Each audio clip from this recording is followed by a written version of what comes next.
Cécile Baudin, donc je travaille sur la ferme de Suchet avec mon mari Hugo Batty et on est installé depuis 2018 sur à peu près entre 70 et 80 hectares. Alors on produit des céréales et des légumes de plein champ.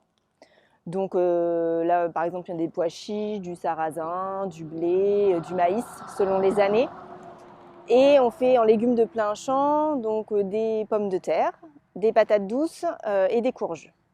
On a repris les terres d'un ancien exploitant, donc en fait on a converti on avait 70 hectares pour commencer en agriculture biologique.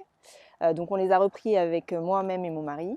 Moi j'étais pas du tout dans le milieu agricole, mon mari lui était vendeur de matériel agricole. Il y a une famille d'agriculteurs.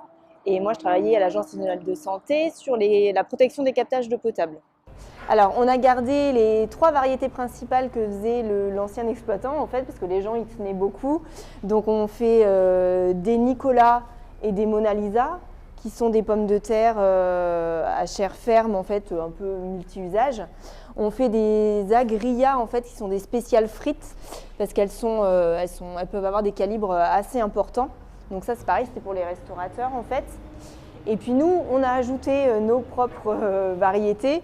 Donc on a voulu rajouter une variété à peau rose, voilà.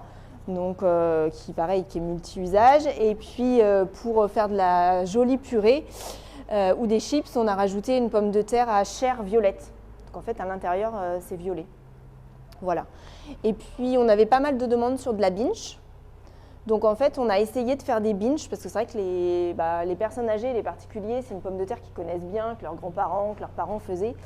Alors le problème chez nous, c'est que la binge, elle n'aime pas trop les pierres et la terre lourde, donc du coup, elle n'a pas des calibres aussi importants que ce que les gens ont l'habitude d'avoir. Mais voilà, on la continue parce que les particuliers nous en demandent quand même. Le projet qu'on a en cours, c'est la réalisation d'une chambre froide.